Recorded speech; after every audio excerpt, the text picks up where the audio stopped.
Hi hello నేను మీ elite Srinu. ఈరోజు మనం మాట్లాడే సినిమా మెకానిక్ రాకీ. ఇందులో యాక్టర్స్ ఎవరంటే విశ్వక్ సేన్, మీనాక్షి చౌదరి, శ్రద్ధా శ్రీనాథ్, సునీల్, నరేష్, హర్ష ఉంటారు కదా, వీళ్ళనమాట నటినట్లు. ఇంకా సినిమా విశ్లేషణ గురించి వెళ్ళే ముందుగా మన ఛానల్ సబ్స్క్రైబ్ చేసుకోండి, అల్లుడు శ్రీను టీపీజీ. ఇంక స్టోరీలోకి వెళ్తే విశ్వక్ సేన్ అలియాస్ రాకీ అనమాట. తను ఒక మెకానిక్ షెడ్తో పాటు ఒక డ్రైవింగ్ స్కూల్ కూడా నడుపుతూ ఉంటాడు.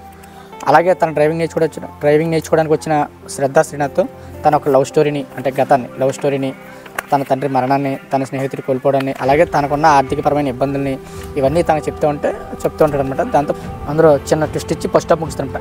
ఇంక సెకండ్ హాఫ్లోకి వెళ్తే ట్విస్ట్ మీద ట్విస్ట్లు అనమాట. స్టోరీ మొత్తం ఇంట్రెస్టింగ్గా తీసుకుంటుంది. సరే, ఇప్పుడు స్టోరీ లైన్లోకి వెళ్తే ఇప్పటికే నేను మీకు చాలాసార్లు చెప్తాను, ఫస్ట్ హాఫ్ సినిమా బాగోపోయినా సెకండ్ హాఫ్ సినిమా బాగుంటే సినిమా హిట్ టాక్ తెచ్చుకుండి పైసా వసూలు అయిపోతుంది. ఈ సినిమా కూడా ఈ కోవకు చెందింది. అసలు ఫస్ట్ హాఫ్ మూవీ చూస్తే అసలు ఇదేం సినిమా రా బాబు, సెకండ్ హాఫ్ మనకు అవసరమా, ఇంటర్వెల్ నుంచి ఏదో తినేసి బయటికి వెళ్ళిపోదాం అని అనిపిస్తున్నాడు ఫస్ట్ హాఫ్ సినిమా. అసలు ఫస్ట్ హాఫ్ అని అంతవరకు చూడగలిగినట్టు కేవలం అది విశ్వక్ సేన్ గురించి మాత్రమే చూడాలి ఫస్ట్ హాఫ్. ఎందుకంటే అతని యాక్టింగ్ మీకు తెలుసు కదా, విశ్వక్ న్యాచురల్ యాక్టింగ్ చేస్తుంటారు. ఇంక సెకండ్ హాఫ్లోకి వెళ్తే అక్కడి నుంచే మొదలవుతుంది అన్నమాట సినిమా. ట్విస్టుల మీద ట్విస్టులు, సినిమా వేగంగా పరిగెడుతుంది. ముఖ్యంగా హీరోయిన్స్ ఇద్దరికి అసలు ఎంత స్కోప్ ఉందంటే సినిమాలో.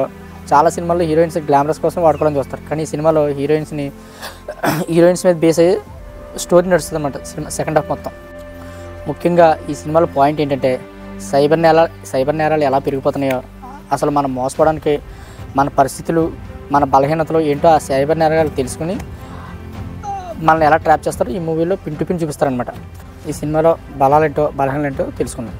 ఆ సినిమా బలాలు ఏంటంటే విశ్వక్ సేన్ సినిమాకి మంచి బలం అండి, ఎందుకంటే తన యాక్టింగ్తోనే ఫస్ట్ నుంచి చివరి వరకు నిలబెట్టాడు. ముఖ్యంగా చెప్పాలంటే హీరోయిన్స్ గురించి చాలా సినిమాల్లో గ్లామర్ కోసమే, సాంగ్ కోసమే, ఏదో చిన్న బిట్ల కోసమే, కానీ ఈ సినిమా మొత్తం హీరోయిన్స్ మీద బేస్ చేసిన సినిమా ఇది. ఎక్కడ ఒక గ్లామర్గా అటువంటిది ఏమనిపించదు, మొత్తం ఫ్యామిలీతో పాటు చూడొచ్చు. రెండోది ఏంటంటే సినిమాకి బలం, అసలైన బలం సెకండ్ హాఫ్ అనమాట. ఫస్ట్ హాఫ్ స్లోగా అలా వెళ్ళిపోతుంది, రొటీన్ స్టోరీ ఎప్పుడు చూసింది. కానీ సినిమాకి బలం మాత్రం సెకండ్ హాఫ్. ఆ సెకండ్ హాఫ్ కూడా లేకపోతే సినిమా ఈ పాటికి అటకెక్కేసాను. కానీ సెకండ్ హాఫ్ సినిమా బలం. సరే, ఇక సినిమా బలహీనతల గురించి చెప్పాలంటే సాంగ్స్ అండి. సినిమాలో సాంగ్స్ అంత గుర్తుపెట్టుకునే విధంగా ఏముండవు. ఇంకోటి ఏంటంటే కామెడీ ఉండదు. ఫస్ట్ హాఫ్లో ఉన్న రొటీన్ ఫస్ట్ హాఫ్ మైనస్ అన్నమాట సినిమాకి. ఫస్ట్ హాఫ్ కొంచెం బాగా నడుపుకుంటే సినిమా వేరే లెవెల్లో ఉండేది. సో ఫైనల్గా సినిమా గురించి చెప్పాలంటే ఫస్ట్ హాఫ్ కూడా బాగుంటే సినిమా వేరే లెవెల్లో ఉండేదండి. ఇప్పటికీ బాగానే ఉంది సినిమా. మనం డబ్బులు పెట్టి చూస్తే పైసా వసూలు అయిపోతుంది, ఎక్కడ బోర్ పడుతుంది సెకండ్. సో ఫైనల్గా చెప్పాలంటే ఫస్ట్ హాఫ్ స్లో అయింది, సెకండ్ హాఫ్ చాలా స్పీడ్గా ఉంటుంది సినిమా. అందువల్ల ఏంటంటే సినిమా ఒకసారి చూడొచ్చు. మీరు పెట్టిన డబ్బులకి పైసా వసూలు అయిపోతే అందులో డౌట్ ఏం లేదు. విశ్వక్ సేన్ గురించి చూడొచ్చు, హీరోయిన్స్ గురించి చూడొచ్చు, వాళ్ళ యాక్టింగ్ గురించి.